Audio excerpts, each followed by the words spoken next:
As a National Conference provincial president आप इसे कार्रवाई को कैसे देखते हैं और जो वीडियोस बनाए जो स्लोगन लगे एंटी नेशनल उसे किस तरीके से देखते हैं? खेल को हमें खेल की सिर्फ से ही लेना चाहिए। ये खेल को अगर आप मिक्स करेंगे हिंदू मुस्लिम में, ये खेल प्रेमियों की और खेल के साथ नाइंसाफी होगी। देश में रहते हैं, देश की बात करनी चाहिए, इंटरनेशनल होना अच्छी बात नहीं। अगर बात करें पिछले इतने दिनों से वहाँ पे इनकाउंटर चल रहा है, वहाँ पर हमारी इतनी शहादतें हो गई, दूसरी तरफ नेशनल कॉन्फ्रेंस के जो प्रेसिडेंट हैं फारूक अब्दुल्ला जी वो कह रहे हैं कि बातचीत की जानी चाहिए, इसे आप कैसे देखते हैं? नेशनल कॉन्फ्रेंस के लीडर जो हैं जनाब फारूक अब्दुल्ला, वो जम्मू कश्मीर के एक एक कण कण को जानते हैं।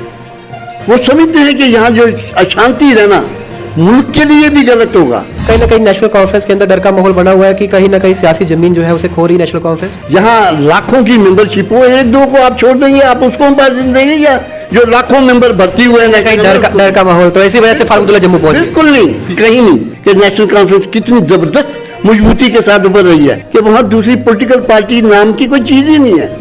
मुफ्ती महबूबा जी कह रही है कि बातचीत होनी चाहिए पाकिस्तान के साथ, इसी वजह से शय मिल रही है लोगों को, यहाँ पर लोगों को इस वजह से एंटी स्लोगन जो है वो लगाए जा रहे हैं। अयूब खान और लाल बहादुर शास्त्री जी की बातचीत ही हुई ना, वो हिंदुस्तान और पाकिस्तान के थे ना, वो प्राइम मिनिस्टर और प्रेसिडेंट थे ना पाकिस्तान और हिंदुस्तान के। नेशनल कॉन्फ्रेंस किस एजेंडे के साथ अवाम के बीच में जाना जाएगी? आपसी भाईचारे का माहौल, आपसी जो ब्रदरहुड है उसको ज्यादा से ज्यादा मजबूत करने का माहौल, जम्मू कश्मीर को ज्यादा से, जम्मू कश्मीर और लद्दाख को, हम तो लद्दाख भी बीच में गिनते हैं। जम्मू कश्मीर की एक समय बात करूं तो इस समय एक से दो मुद्दे काफ़ी बावी रूप से जो है वो इस समय चर्चा का विषय बने हुए हैं, जिससे सबसे पहला तो ये है कि पाकिस्तान और हिंदुस्तान का मैच तो ख़त्म हो चुका है, लेकिन उसके बावजूद भी बवाल तो थमने का नाम नहीं ले रहा है। कश्मीर में, जम्मू में जगह जगह प्रदर्शन किए जा रहे हैं, पीडीपी अलग तरीके से प्रदर्शन कर रही है। जम्मू की अगर बात करूँ तो जम्मू की सड़कों पर हिंदू विश्व प्रतिशत की बात करूँ, उसके अलावा बजरंग दल जो है वो सड़कों पर है, वो भी विरोध प्रदर्शन जो है वो कर रहा है। और जम्मू कश्मीर की अगर बात करूँ तो अब सियासी हलचल जो है वो भी तेज हो चुकी है। आने वाले दिनों में चुनावी बिगुल जो है वह भी बच सकता है। इन सब पर चर्चा करने के लिए हमारे साथ provincial president national conference Ratanlal Gupta ji हैं। सीधी बातचीत इनसे करूंगा, जानने का प्रयास करूंगा कि आखिरकार नेशनल कॉन्फ्रेंस इसे किस तरीके से देख रही है। सर, पहले तो आपका स्वागत है बाहु एक्सप्रेस पर। Thank you very much. Sir, Pakistan और हिंदुस्तान का जो मैच हुआ, ये तो संभावित था कि दो टीमें जब खेलेंगी एक की जीत होगी और एक की हार होगी। हिंदुस्तान की हार और पाकिस्तान की जीत हुई। उसके बाद जो जश्न की वीडियोस वायरल हुए, जिसमें कश्मीर से तमाम, पूरे देश की बात करूं तो कुछ ऐसे सोसाइटी के लोग थे जिन्होंने वो वीडियो मैसेज बनाए या स्टेटस लगाए, जिसके बाद कार्रवाई भी की गई, वो होना अनिवार्य भी था। As a National Conference provincial president आप इसे कार्रवाई को कैसे देखते हैं और जो वीडियोज़ बनाए, जो स्लोगन लगे एंटी नेशनल, उसे किस तरीके से देखते हैं? देखिए, मैं जो समझता हूँ कि खेल को हमें खेल की सिर्फ से ही लेना चाहिए। ये खेल को अगर आप मिक्स करेंगे जात बरादरी में, हिंदू मुस्लिम में या देशों में, आप ये खेल प्रेमियों की और खेल के साथ नाइंसाफी होगी।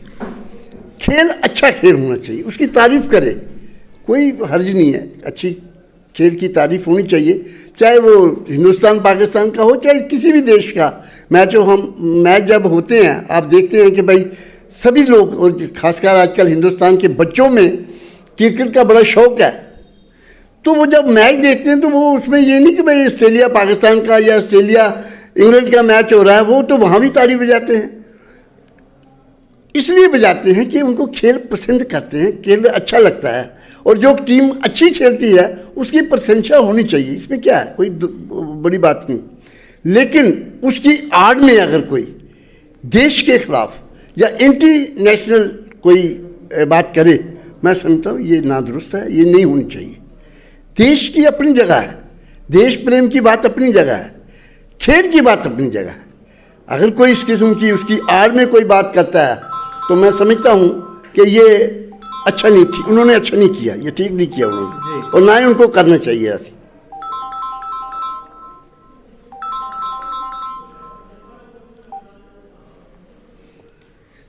एक चीज़ और जानना चाहूँगा, जो कार्रवाई की गई, जो अभी चार्जेस लगाए गए, जिस तरीके से बच्चों के जो भी उसमें इन्वॉल्व थे, वो मेडिकल स्टूडेंट्स की बात करूँ, स्कीम्स की, या फिर आगरा में जो इंसिडेंट हुआ वहाँ पर भी बच्चों को जो डिटेन किया गया, उनके ऊपर जो कार्रवाई की गई, as a National Conference provincial president आप देखते हैं वो कार्रवाई जो थी वो उचित थी, वो की गई, या इससे और ज़्यादा जो कार्रवाई कड़ी हुई थी वो करी जानी चाहिए थी? देखिए, किसी के साथ नाइंसाफ़ी नहीं होनी चाहिए। बाकी अब कानून अपनी राह लेता है, कानून के मुताबिक क्या है वो जाने। लेकिन मैं समझता हूँ कि बच्चे हैं, फिर भी उनके साथ नरमी ही बरतनी चाहिए, इस किस्म का नहीं ज़्यादा, ताकि उनका कैरियर ही ख़त्म हो जाए। यहाँ तक इंटरनेशनल कहने का या इंटरनेशनल ताल्लुका, उनको भी सोचना चाहिए। वो जिस देश में वो रहते हैं उसी देश के गुण गाने चाहिए उनको, और देश में रहते हैं देश की बात करनी चाहिए। इंटरनेशनल होना अच्छी बात नहीं है।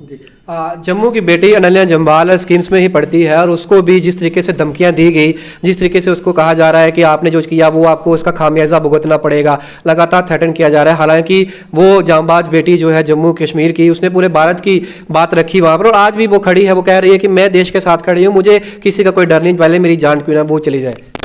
देखिए, देश है हमारा, हम इस देश के शहरी हैं, रहते हैं यहाँ पे, तो देश के साथ जो भी खड़ा होगा देश उसकी प्रशंसा करेगा, और ये तो अच्छी बात है। हम सबको देश के साथ खड़ा होना चाहिए, इसमें कोई बुरी बात थोड़ी है। एक चीज़ और जानना चाहूँगा, आप जिस गुपकार अलायंस की बात कर रहा हूँ, जिसमें पीडीपी एनसी आपके जो प्रेसिडेंट है वो वहाँ पर भी उसको जो है वो उसका नेतृत्व कर रहे हैं, गुपकार अलायंस की अगर बात करूँ, जो आपका अलायंस में पीडीपी है, उनकी जो चेयरपर्सन है मुफ्ती महबूबा जी, उन्होंने कहा है कि जिन भी बच्चों को डिटेन किया गया उनको छोड़ा जाना चाहिए। जो चार्जेस जो कार्रवाई की जा रही है उचित नहीं है, ये कार्रवाई जो है केंद्र सरकार जो है वो बदले की बात से जो है वो कार्रवाई कर रही है। देखिए, ये दूसरी पार्टी की बात है, उसमें हमें मुदाखलत नहीं करनी चाहिए, ना ही हम कुछ उनके बारे में कमेंट करेंगे। ये आप उनसे पूछ सकते हैं जो कह रहे हैं। आपके प्रेसिडेंट जो हैं वो जम्मू पहुंचे, उन्होंने जम्मू आकर भी एक बार फिर से ये कहा कि एक बार फिर से पाकिस्तान के साथ बातचीत जो है वो की जानी चाहिए, बातचीत के पैमाने खोलने चाहिए ताकि भाईचारा बढ़ सके, अमन जो है वो रह सके। आतंकवाद जो है उसके साथ निपटारा अगर करना है तो बातचीत ही एक जरिया है। लेकिन अवाम जो है जम्मू की वो नाराज़ दिख रही है उस बयान से। वो ये कह रही है कि एक तरफ हमारी शहादतें हो रही हैं, एक तरफ पुंछ में अगर बात करें पिछले इतने दिनों से वहाँ पर इनकाउंटर चल रहा है, वहाँ पर हमारी इतनी शहादतें हो गई हैं, दूसरी तरफ नेशनल कॉन्फ्रेंस के जो प्रेसिडेंट हैं फारूक अब्दुल्ला जी वो कह रहे हैं कि बातचीत की जानी चाहिए। इसे आप कैसे देखते हैं? देखिए, ये जो परेशानियाँ चल रही हैं बॉर्डर पे या जम्मू कश्मीर के अंदर, उसकी मेन वजह काज क्या है, रूट क्या है? उसका मेन रूट काज तो यही है कि यहाँ पे शांति नहीं है। कौन एक अच्छे जो शहरी हैं वो तो हमेशा चाहेगा कि जम्मू कश्मीर के अंदर शांति रहे। नेशनल कॉन्फ्रेंस के लीडर जो हैं जनाब फारूक अब्दुल्ला, वो जम्मू कश्मीर के कण कण को जानते हैं। वो समझते हैं कि यहाँ जो अशांति रहना मुल्क के लिए भी गलत होगा, देश के लिए भी गलत है, बात दुरुस्त नहीं है। देश में भी शांति अगर चाहिए तो जम्मू कश्मीर के अंदर शांति होनी चाहिए, और जम्मू कश्मीर में भी शांति होनी चाहिए, तभी कोई हम लोग प्रोग्रेस कर सकते हैं। लोग आप देखते हैं जब से ये परेशानी बनी हुई है, बॉर्डर पे क्या हालत है, जम्मू कश्मीर की हालत कैसे है। तो आप ये क्या समझते हैं कि कंटिन्यू रहे? पिछले 75 सालों से जो सिलसिला चल रहा है, आप उसको क्या समझते हैं कि कंटिन्यू रहेगा? और जो यहाँ कैजुअल्टीज़ होती तो यहाँ की है ना, यहाँ के लोग हैं, चाहे हमारे फौजी हों वो भी हमारे भाई हैं, जो बॉर्डर पे रहते हैं वो भी हमारे भाई हैं। तो जम्मू कश्मीर के लोगों की कैजुअल्टीज़ हो रही है, नुकसान जम्मू कश्मीर के लोगों का हो रहा है। पिछले 15 दिन से आप देखिए, पुंछ के अंदर अभी हम दौरा लगा के आए हैं, पुंछ के अंदर लोग इतने खौफजदा हैं कि आपको हम बयान नहीं कर सकते। रात को सो नहीं पाते वो, दिन को तो बात ही छोड़िए। तो इसके लिए अगर एक लीडर, हमारे जो शेर दिल लीडर हैं, वो कह रहे हैं कि साहब जम्मू कश्मीर के अंदर शांति लानी चाहिए, और शांति तभी होगी जब आपस में बातचीत होगी। आप कैसे, दो ही हाल हैं, या बातचीत हो या लड़ाई हो, आप किसको चुनेंगे? आप बताइए। एक अच्छे नागरिक होने के, एक अच्छे लीडर होने के नाते आप, हर आदमी समझता है कि भैया लड़ाई हमें नहीं करनी चाहिए। अगर लड़ाई नहीं करनी चाहिए और आपस में डिस्प्यूट है, आपस में कोई झगड़ा झमेला है या कोई किसी चीज़ की बात है, तो केस कैसे हल होगी? बातचीत से होगी। इसमें बुरी बात क्या कह दी उन्होंने? ये बात कहना कि साहब नहीं जी बातचीत नहीं हो सकती, ये मतलब हालात इस किस्म के है, मिलिटेंसी आ रही है, जो कुछ भी हो रहा है इसका वायद हल क्या है? जहाँ लड़ाई है और या बातचीत है, लड़ाई को हम लोग तरजीह नहीं देंगे। उसके नुकसान होता है, दोनों देशों का होता है, लोगों का होता है। आपने देखी है पिछले 4-3 लड़ाइयाँ जो हुई हैं, उससे क्या दुर्दशा, बॉर्डर्स की क्या हालत होती है, लोगों की क्या हालत होती है, कैजुअल्टीज़ कितनी होती है, बच्चे अनाथ हो जाते हैं, बहनों के स्वाग उजड़ जाते हैं। ये आपके सामने है, लड़ाई से कितना नुकसान होता है, ये देखिए। पुंछ की बात करूंगा, पुंछ में जो इनकाउंटर चल रहा है, केंद्र जो है वो जवाबदेही नहीं दे रहा है, सरकार जवाबदेही नहीं दे रही है। क्या एक बार फिर से कारगिल जैसी स्थिति तो उत्पन्न नहीं हो रही है? जनता जानना चाहती है आखिरकार पुंछ में जो मुठभेड़ चल रही है आतंकवादियों सुरक्षा बलों के बीच में, आखिरकार उसका खात्मा जो है वो कब होगा? आप इसे कैसे देखते हैं? ये तो सरकार जो कर रही है, जवाबदेही तो वो है, उनको जवाब देना चाहिए कि साहब ये कैसे हो रहा है और इसका खात्मा कैसे करना चाहिए। आम शहरी क्या जवाब देगा बेचारा? उसके पास तो कुछ नहीं ना है। जो सरकार यहाँ काम कर रही है, जो जहाँ सरकार है, उसको जवाबदेही देनी चाहिए कि साहब ये कैसे हुआ और कैसे हो रहा है और इसका क्या अंत क्या है और कैसे ये खत्म होगा। ये उनकी जिम्मेदारी है, हमारी नहीं है। जी, गृह मंत्री अमित शाह का दौरा रहा जम्मू कश्मीर का, कश्मीर में भी रहे, जम्मू में संबोधन किया, तमाम वो योजनाओं का शिलान्यास उन्होंने किया। लेकिन एक चीज़ जानना चाहूँगा, बेरोजगारी, उसमें महंगाई, उसमें जम्मू कश्मीर के युवा के लिए डेली वेजेस, एसपीओज, वो तमाम वो चीज़ें जो चाहते थे जम्मू की आवाम, कश्मीर की आवाम की, इन पर भी शायद बात करेंगे गृह मंत्री। उस पर उन्होंने बात नहीं करी, उन पर चुप्पी साधे रहे और तमाम योजनाओं का गिनकर दिखा दिया कि हमने ये किया है, वो किया है। कैसे as a National Conference provisional president आप इसे भी देख रहे हैं? देखिए, 5 अगस्त 2019 के बाद जब 370 का एब्रोगेशन हुआ, उस वक्त इन्होंने यही कहा था कि जम्मू कश्मीर के अंदर हम अनएम्प्लॉयमेंट को दूर करेंगे, यहाँ जम्मू कश्मीर को तरक्की की मंजिलों की तरफ ले जाएंगे, जम्मू कश्मीर के अंदर हालात इस किस्म के पीसफुल हो जाएंगे कि कोई आतंकवादी या कोई मिलिटेंसी का नामो निशान नहीं रहा। अब उसका जवाबदेही तो उनको 2 साल हो गए, उनको देनी थी ना, नहीं दी उन्होंने, चुप रहे वो। उनको क्या बताना चाहिए था? उन्होंने, वो कहते थे यहाँ जम्मू कश्मीर के अंदर इतनी इंडस्ट्रियलाइजेशन हो जाएगी कि लोग खरबों रुपये यहाँ इन्वेस्ट करेंगे और यहाँ हमारे अनएम्प्लॉयड बच्चे जो हैं वो सारे वहाँ नौकरियाँ करेंगे, वहाँ काम करेंगे, सब कुछ करेंगे। लेकिन क्या हुआ? 2 पैसे किसी ने आज तक इन्वेस्ट नहीं किया यहाँ पे। ये सब जुमलेबाजी है, सिर्फ बातें करने की है। उनको कहना चाहिए था पहली बार वो जम्मू कश्मीर के अंदर, उनको जवाब देना चाहिए था कि हम लोगों ने ये वादा किया था और ये वादा हमने पूरा किया। आपके ऊपर निशाना साध के कहा कि 35,000 करोड़ रुपया 3 परिवार रोके बैठे थे, उन्हें हमने जो है उनके गेट खोल दिए हैं, अब पैसे की बौछार होगी। कहाँ हो रही है? बारिश बढ़ रही है, आपने देखा, मैं अंदर आया हूँ, आप भी बाहर खड़े थे, कितने नोट बरसे हैं अब तक। मैं 35,000 करोड़ की जो बात कही, ये कौन सा पैसा था जो रोक के रखा था 3 परिवारों ने? ये शाह साहब भी बता सकते ना, हमें तो कहीं दिखा नहीं है, हमें दिखना चाहिए ना। आप कह रहे हैं बारिश हो रही, आप भी बाहर खड़े थे, कितने नोट पकड़े आपने बारिश की वजह से, नोटों की जो बारिश कर रहे थे। ये सब जुमलेबाजी है, लोगों को मिसलीड करने की बात की जा रही है। और जम्मू कश्मीर के अंदर जो शांति नहीं ये ला रहे हैं, उनको ये सोचना चाहिए कि यहाँ पे किस ढंग से हम शांति लाएं ताकि लोग बेचारे अपनी खुशी की ज़िंदगी जो है वो बसर कर सकें।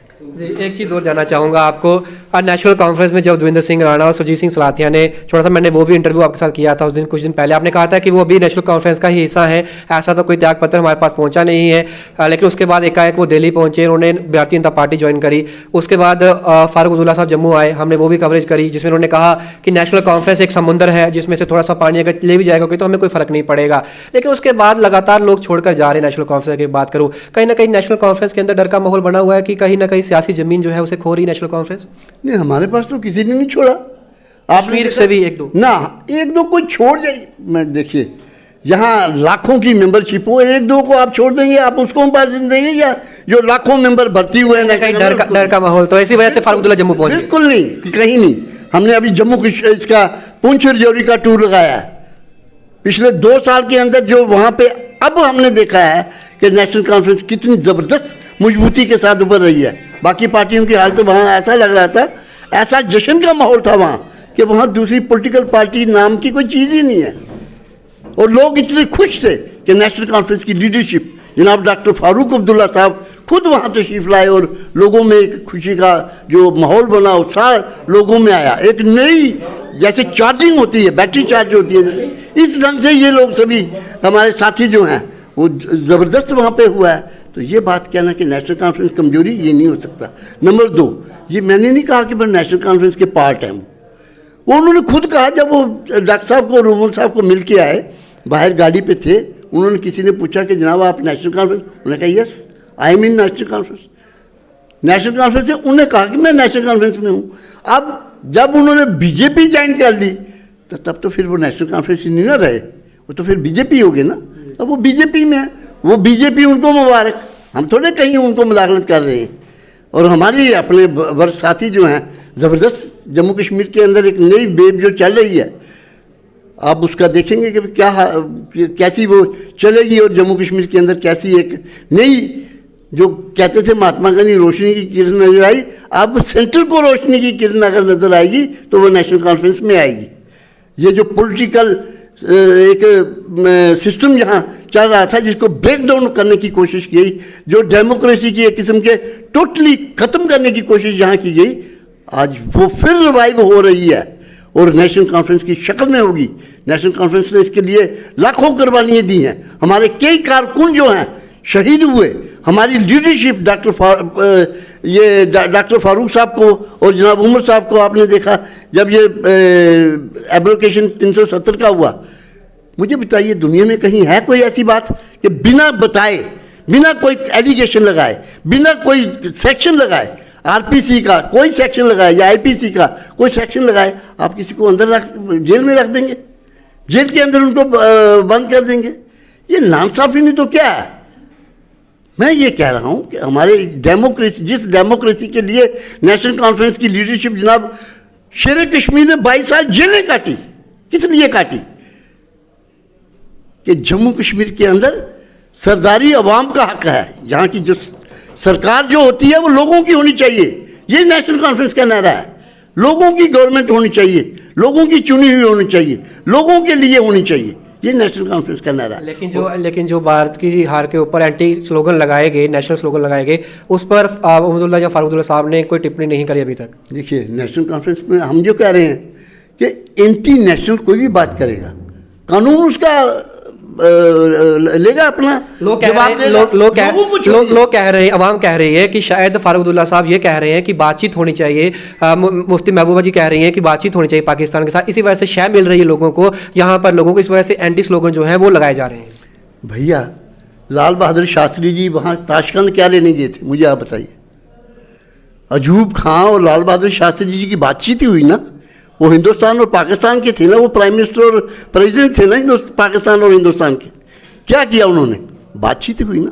उसके बाद इंदिरा गांधी जी और जुल्फ़िकार अली जी भुट्टो साहब यहाँ शिमला के अंदर उन्होंने क्या बात की, वो भी बातचीत हुई ना। दो मुल्कों के पाकिस्तान और हिंदुस्तान ही था। नेशनल कॉन्फ्रेंस का ये मौक़िफ़ है कि जब भी बात कोई हो, जब भी कोई बात होगी, जब भी कोई सिस्टम होगा, वो मतलब करेक्ट करने का, अपने आप को हमें सुधारने का। हिंदुस्तान और पाकिस्तान के रिश्ते जो हैं अच्छे होने चाहिए। वाजपेयी इनके लीडर थे ना, उन्होंने क्या कहा था? पड़ोसी बदले से जा सकते हैं, दोस्त बदले जा सकते हैं, दोस्त बदले जा सकते हैं, पड़ोसी नहीं बदले जाते। ये वाजपेयी जी ने कहा था, हमने नहीं कहा। तो पाकिस्तान पड़ोसी है ना कि नहीं? तो अब इनके साथ अगर वो कह रहे हैं कि भाई अच्छे रिश्ते कीजिए, चाहे कोई भी पड़ोसी है, ठीक है। वो इस वक्त अगर कोई गलत काम कर रहे हैं तो भाई बातचीत से सुधारिए ना। तो हमारी लीडरशिप का यही कहना है कि बातचीत से ही मसले सुलझते हैं, ऐसे नहीं सुलझेंगे। जो एंटी स्लोगन लगा रहे नेशनल कॉन्फ्रेंस, उनके समर्थन में है या नहीं? आप 10 बार आपको पूछ दिए, आप बार बार रिपीट कर रहे हैं।